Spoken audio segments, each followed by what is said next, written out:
Hi, this is TJ Miller. What matters most to you? Comedy matters. You're watching it right now. Hi, this is TJ Miller. You're watching Comedy Matters because it does, but you don't. This is TJ Miller telling you Comedy Matters because you're watching it. Aren't you? If you're not, then who is? Who's on your computer?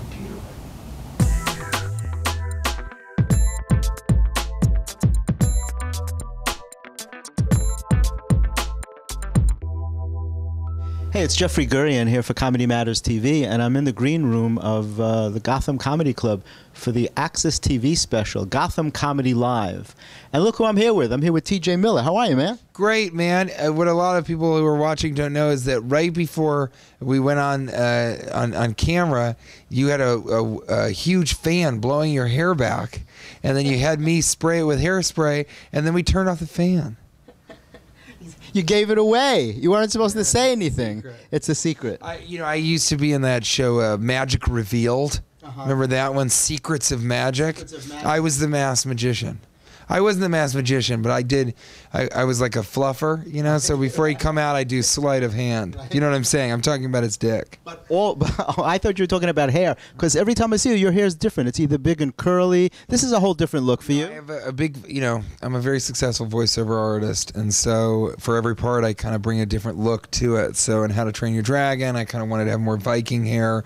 I do a show on Disney called Gravity Falls. I wanted that to sort of be more slacker, stoner hair. And then I'm in How to Train Your Dragon, the television series, and that I kind of wanted to look like a butch lesbian. But it's interesting how hair makes a statement. You know, I always say that most men wear their hair like they're saying, "Get back, get away from me." Really? Is that what it's saying? No, yeah. To me, honestly, I think your hair, and you looked great in the Kroll show, by the way. It was amazing. Thank you for saying that.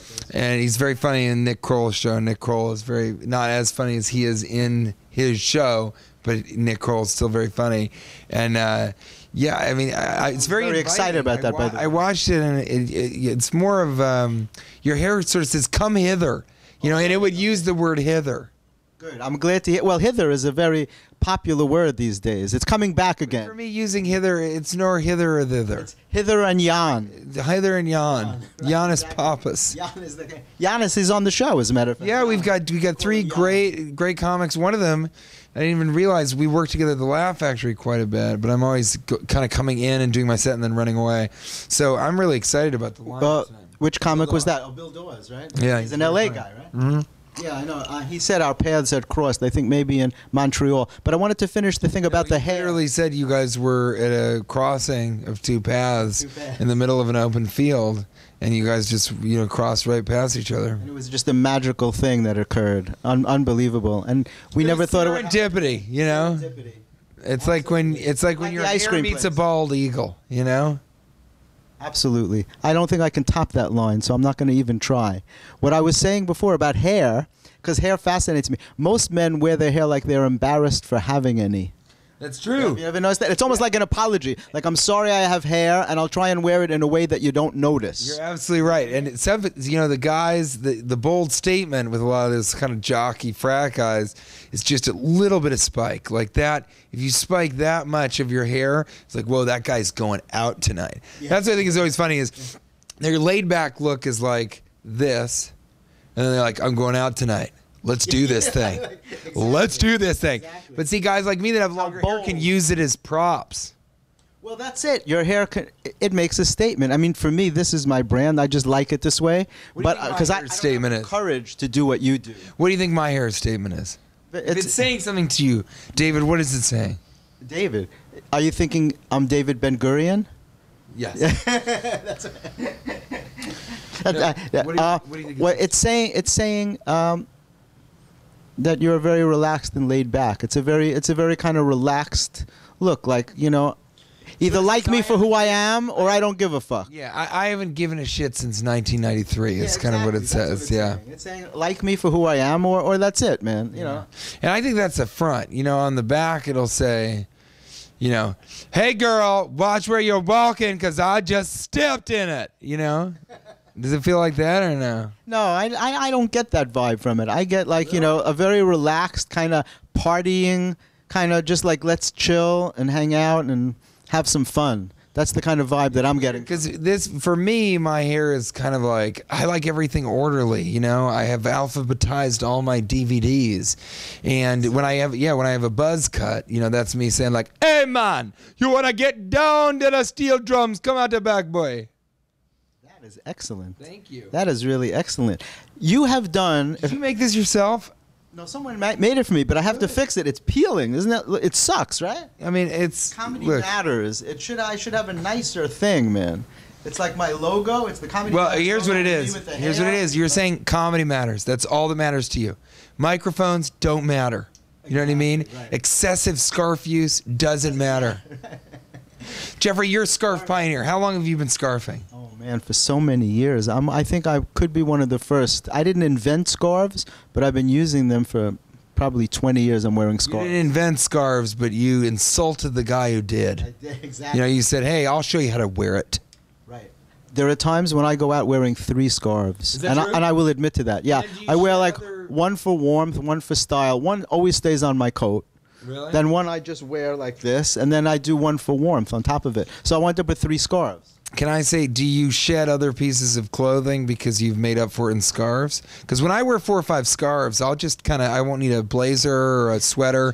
Wrap yourself in scarves. I'll go shirtless and I'll wear a sort of a scarf. What do they call it when they have the baby, sort of wrapped? Baby pouch, like a thing where the baby's hanging there? What's it called? I don't know. It's been a long time since I had a baby. Rashanshi.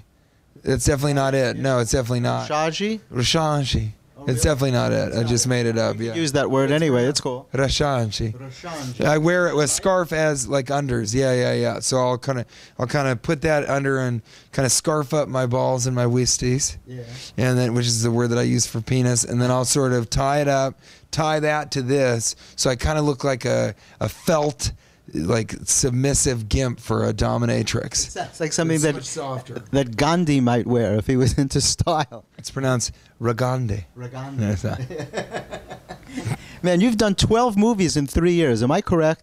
I think that's almost it. Yeah. That's crazy, man. Every time I go to the theater, you're in something. It's so cool. One of them has been terrible. They've all done poorly in the box office, and they did a lot of tracking, I guess. Universal and Warner Brothers have separate groups that kind of, focus testing. I'm sure viewers know what focus testing is. So they'll focus test these movies, and they're finding again and again that I'm the reason that they don't gross well in the box office. And I don't know what it is. They keep casting me, and I don't... See, only a very secure man could say something, even though it's not true. But only a lot of people say I give the best blowjob in Hollywood, but I'll always say I take it. I take the best blowjob in Hollywood. It takes a big man to admit to that. What fell down when you said that? The world fell apart. I have a Puerto Rican orphan named Rukunda that watches over my cookies. He just fell over. Oh, that's Rukunda. When he heard that statement. I speak a combination of Spanish and Portuguese that isn't anything. Yeah, well, and I understood it, so now I'm in trouble. Well, there you go. It's that scarf. It made sense to me. That scarf. You tighten your scarf different, sort of different tightnesses, and I'm positive that's the right way to have said that. And you tighten it. Tightnesses. Yeah. If I do a bad set, I really tighten it a lot. You tighten it. You actually put it away in the closet, tied up, and then also tighten it around. I'm telling you, you do different tightnesses, you can speak different languages. Absolutely, and there's that whole sexual side to it, the asphyxiation kind of thing going on. You know what? I wanted to ask you something serious, because I heard, and it, in a weird way, it ties in with your hair, that you had some kind of surgery, that you had a serious thing happening, and thank God that it worked out well. But I did. I had a arteriovenous malformation, which is a congenital malformation in my brain.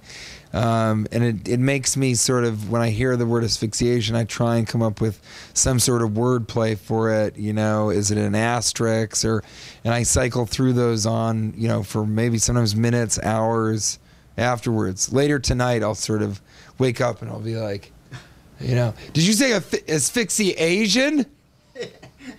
Which is a very rare type of Asian. Right? Yeah, he's right. It's really hard to find those kind of Asians. Yeah. No, but I'm fascinated by that. It's an Asian that asks you 7 questions for you to be able to pass. That's That's an asphyxiation. Asphyxiation. I am. That's an ancient from ancient Egypt. Yeah, right, exactly. It's actually not that ancient. It's pretty recent Egypt. It's recently Egyptian. But how did you know that you had that kind of a condition? Like, were you already an adult? I didn't get the whole thing. If you were a child. Do you ever get your palm read, Jeffrey? You don't? Well, I do that kind of thing, but I do energy reading. I don't do palm reading like where you foretell the future.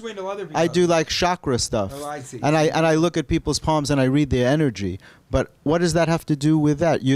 Someone read your palm and told you that you had this brain defect? No, I was going to say, like, if you ever had your palm read or any of that energy stuff, that's all bullshit. I went to a real doctor, and he sort of, I had 2 seizures. One was from the AVM. The other one was self-induced because I was watching a Jay-Z Kanye West video. And then, they said we got to operate and take out a golf ball size chunk of my brain. I said, let's compromise, can you do something a little bit smaller, maybe the largest of the marbles, the main marble, you got to have one of those, maybe the size of a pog, if you remember those old things. The Aggie, they called it, I think, the main marble that you used to hit into the other marble. Yeah, the Agatha Christie, right. Yeah, exactly. And the Agatha Crystal. And so they would sort of, throw that crystal marble. I said, what about that size? And so we sort of compromised, and they took it out. It's the size of a cutie. Are you familiar with those? It's smaller than a tangerine, but bigger than a raisin. Really? Mm-hmm. And did they have to shave your head in order to do that? I wouldn't let them, but I had them shave my back and most of my thighs. I've got 3 or 4 thighs at home. You keep extra thighs. Yeah, exactly. I do that. I keep I have a mustache that I wore in the 80s that I keep in my wallet, just in case. Well, you never know when you go to a club, they ask for proof. You pull out a mustache. I have hair extensions from when I auditioned for the X Factor, the British version, obviously, and I keep those not in a wallet. Obviously, I carry a purse. Who is it? Somebody want to come in? Hey, right, Chris, how are you?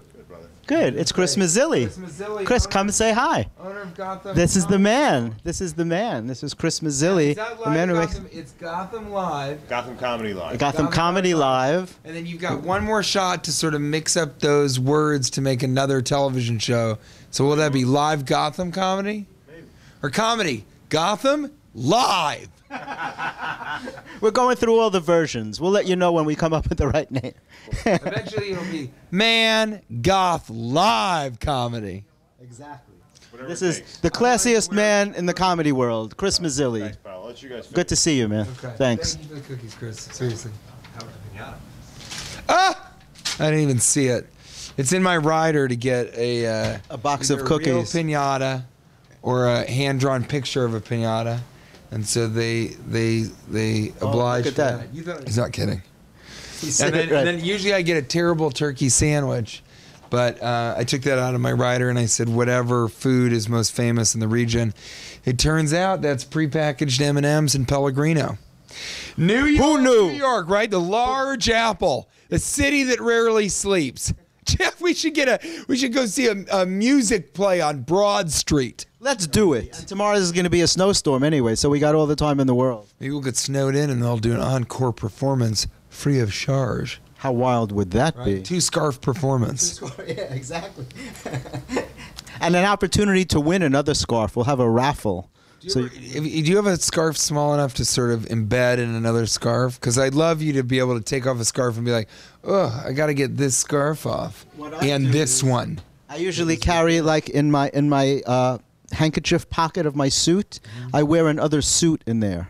I carry a smaller suit? A smaller suit. That's so funny because I have a kerchief that has another kerchief in it, and then there's a hanky in that. And there's a handkerchief. And I'll blow my nose, and then the handkerchief will blow its handkerchief, and then, well, I take the best blows. And now, handkerchiefs are it's kind of a lost art. You hardly ever find a guy who carries a handkerchief anymore. The cheapest people in the world carry a handkerchief, because why would you want to blow your nose in something and put it back in your pocket? My girlfriend's father, who's very successful, he can afford a second handkerchief. He carries a hanky with him all the time. It's exactly right. He expects his wife to wash them. Who's that sick? Who is? He probably has a maid that's washing them, and he's got a bunch of different ones. It's like, buddy, blow your nose like the rest of us in your suit and throw away your suit and buy a new tuxedo and wear a tuxedo whenever you're in public. Exactly. Like the rest of us. Like the rest of us do. Or buy a box of tissues. I mean, that's really why they were invented, so that you don't have to. Years ago, men tried to be polite. Scarf out of them, and then I blow my nose in the box. I guess I do things a little differently. Well, you know, handkerchiefs were big when chivalry was popular, but that was back in the 1600s. You know, when men would throw their coat in the mud for a woman to step on. Yeah. And I'm like, who came up with that bright idea? Dry cleaners? Right, exactly. Who's throwing their coat in the mud? Who's right, yeah, I have to prove to some chick I'm polite by throwing my coat in the mud. And then in the 20s and 30s, you know, hobos used to use them to tie up everything they owned in a kerchief, put it on a stick, and hit the train tracks. Right. You know, and they jump on a freight train, right, with one of those hobo sticks with a little thing on the end. All their belongings fit in there. Yeah, and you know, now you can't even say handkerchief without, you know, the Kansas City Handkerchiefs. They got in trouble because, you know, their mascot was something, you know, anti-Native American, people thought. Mm-hmm. So you can't even use a handkerchief anymore with somebody saying, "How the fuck do you think you can walk in here talking about handkerchief of this tribe and that?" Well, in this politically correct world, people get offended by almost anything you say. Right. They'll be offended. Sometimes I'll walk into a room and I really have a want. Without even saying anything, people are offended. Yeah, they are. I'll walk in, they'll go, "What is wrong with you?" And then, you know, I'll say, "Look, I really have a need. I really have a want for somebody who is in a leadership position for the group of people that he's the tribe, whatever. I've got a real hankering for a chief." And that's how, well, that's the etymology of that word, you know, the handkerchief. The original, there was a chief that was hankering for a hanky. In the days of the Dead Sea Scrolls, when they, in the original Aramaic version, that's where that word came about. And in the days of the Dead Sea Squirrels, right. There was a tribe running around with no leader, and they were hankering for a chief. They needed a chief. They did. And so they hunkered down and got one, and thus a handkerchief was born. That's where the word's a handkerchief, but it evolved. It's a handkerchief that's been kind of working out. Now, did you say in the times of the Dead Sea Squirrels? Because usually if there's a lot of dead squirrels in the sea, it's polluted. There's something wrong with it. Right. Oh, you're talking about the Dead Sea Squirrels. That's a whole other, yes, I know. I'm a student of esoteric wisdom. Are you really? Yes, oh, absolutely. What's something that you think everybody should know, but nobody really does? The power of the letter L for a woman. There are 3 letters that are most powerful for a woman to have in her name. L is the most, and then N, and then M. And if you have any of those letters in your name, it brings amazing things into your life. And most women don't know that. That's why whenever I have sex with a woman, as I climax, I go, napalm. Napalm. Or if you want to really get it out and get them all at once, you just use LM and then you go, Lumina. Exactly. I met a girl by that name. Oh, really? Oh, she was incredible. I think her name was Luann, but you were just so drunk you were stumbling through it, yeah. Yeah, that's usually how I make my approach. Stumbling, which is a combination of stumbling and strolling. But it made sense to me. Casual stumble, that's a strumble. It actually made sense to me. The saddest thing about me is, and we've been noticing this lately, is I really do have a penchant for wordplay. It's really a nerdy type of comedy. No, but it's great. You know why? Because comics by nature should be wordsmiths. Yeah. There's an art of putting words together, you know, as a joke writer. If you change the position of one word, it changes the whole meaning, the whole cadence. Comedy is like music, man. There's a rhythm to it. But see, I'm not a very good writer, you know. I'm more of I do a lot of facial expressions and funny noises, you know. I'm one of the top noise comedians in the country right now. I mean, there's a guy in Canada who's pretty good, but who's when the host says make a lot of noise, make some noise. That's when you come out. I come out and I go, "Hoorah!" which is an old car horn. Right, but that's what you're known for, the noises. Yeah, not even the noises, just the car horn, and then I do sort of a lot of weird faces, you know, like, you know, that one, and then there's that. That's the one that people usually request. When they yell out, you take requests for faces as well, right? There's no name for the faces, so it takes a while with the requests. Do that one where you have your eyes get smaller, but then your cheeks, one's higher than the other, but they're both a little too high. Right. Also, there's too much teeth, but that's a constant. And then you try it, and then they'll yell out, "No, not that one. You're close, but not that one," right? And then you do a different face. That's the nature of a true artist, though. A facial artist. That's the nature of a performer who's connected to his audience. Exactly. And it takes many years to get to that point. I'm sure it wasn't that way. In the beginning, you probably could only make just a couple of faces, right? When you first started out as a kid? All I could do was this. That's it. So for the first year of comedy, all I would do was come up, you know, do a punchline, something like that. And that's what rhinoceroses do. And then you do that little thing to the side, right? But You even see it? it's very subtle. Oh, yeah. It's very subtle, but I picked up on it because I'm a facial comic. A lot of people have said it's the Jeffrey Tambor of David Guetta's. Are you familiar with David Guetta? Absolutely. One of the top DJs in the world. Mostly in France. Yeah, I in can't Europe, see but a word he's saying. he's going to be at the Winter Music. What are you saying? You're using your throat too much. He's going to be in Miami in March at the Winter Music Conference. All the top DJs from all over the world are coming. It's going to be crazy. I cannot wait. Crazy. I'll be in Los Angeles, but I cannot You wait. cannot wait. Well, I'll probably be there, and I'll let you know how it is. Is that true? Absolutely. Yeah. Jeffrey, I want to see more of you on the Kroll Show. I want to see more of you in this green room. Well, I appear in this green room. I appear in green rooms all across the city, usually, and men's rooms, gas stations, places where you don't usually find comedy. Men's rooms. Gas station, exactly. Yeah. I'm going to be back on Kroll on February 27th, and Tune in. Can I plug something? Yeah, absolutely. I want you to plug something. Gore Burger is on the internet right now. It's a live talk show where I use a radio control to voice a life-size blue monster alien that took over a Japanese morning show to interview indie rock bands. And this season, which will be out soon, we have Jack Black, the Eagles of Death Metal, Henry Rollins, Flea from the Red Hot Chili Peppers. There's actually no other Flea. No, there's only one flea. I looked Absolutely. around and there's You tried to find more fleas? Mm-hmm. There's only one. No. Only one. But So, when is this show on, and where can people see it? It's on the Warner YouTube channel, Warner Music, and then I have another web series called RVC, The Lone Shopping Network, on Rides.tv because your audience is very internet savvy, and Comedy Central's Mashup is available online now, and I mean, you know, just come and see me live. You know, really see what ended up happening. Well, you're headlining here for the whole weekend. Yeah, I'm here. I mean, you're doing this show tonight for going up? Access. As soon as we edit it, probably within this week. So we tend to, I am here this weekend, which you will not have seen it by the time I finish performing. no, but they will know about you because we're going to get that I was here. Yes. And isn't that what we all want to know? Where each of us were? Exactly. That's the point. Where were we? Our mark. Exactly. Everybody wants to leave their mark, and we want to know where each of us was. Well, I hope you're going to invite me on one of those shows you're doing, man. It sounds great. We should definitely do something like that. Listen, you're welcome. And if you know, I had a sketch that I couldn't do because we couldn't afford the scarves. It was just, it was literally hundreds of scarves. And I have them. I supply my own scarves. I call you David when I say I want you to be on the show. I'm on. I'm there, man. I'm leaving How now. many scarves do you own? I would say between 75 and 100. Is that true? Yes.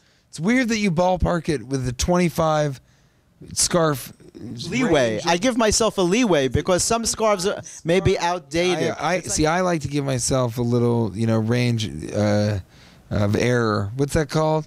Leeway. Well, it's really not. And when you said that, I didn't want to call it out. But there's no way you would never say it's a margin of error. A margin. That's true. That's more. like, Yeah. You know, scientists are coming out and saying now we found that there is dangerous levels of fluoride in the water, but that's with a leeway of 15 to 35%. That's true. The margin of error is much more correct. So I do that when people say, how many people were at the party? I say, you know, between 15 and about 730. Anywhere Give between. myself a real large leeway of error. What movies do you have coming up? I don't think there's any more movie that you could do. No, I'm done. You're done for a while? As my manager right there, he'll confirm it. I am off movies. I did Yogi Bear 3D. Every artist has an opportunity to do what they will always consider the pinnacle of their career. And mine happened to come earlier than other people's. I like to think of myself not as a one-hit wonder, but about a 3 or 4 hit, well, a 3 to 35 hit wonder. I like to give myself some real margin of leeway. And, you know, I did a couple more films, and I found them to be unfulfilling. And, you know, it's like once you've done it, which I did with Yogi Bear 3D, it's time to step away from cinema and focus more on not being an economist and not being able to pronounce economist. Are you basically an improv guy from the start, or did you start with stand-up? You know, I'm not, and a lot of people, this is going to come as a surprise to them, but everything that I've said is scripted. And we did 2 dress rehearsals, one with scarves, one without, yeah. Which, by the way, our secret. Jeffrey, for a dress rehearsal without scarves, he still wore 3 scarves. Which is amazing. You kept saying I'd be naked without these scarves, and then I took them out, and you said, I still don't feel naked. And when you turned away, we saw you had a little tail. Isn't that unbelievable? He gave away all my secrets in this one interview. Around the back. It's been amazing seeing you, brother. It's been so good. Oh my God, cool. Your shoulders are so soft near your really, neck. Isn't that something? Enjoy me. I always have. Yeah, that's so great. Great to see you, Thanks man. for having me. Thank you. So cool. Comedy Matters TV with TJ Miller, backstage here at Gotham. Remember, comedy matters, microphone casing doesn't. How long's the outro? TJ Miller, you're watching Comedy You're Matters dropping TV? the ball on this freeze, Jeffrey. Oh, okay, sorry. Still dropping it. Perfect. All right, let's do the whole thing again. This time with the actual amount of scarves.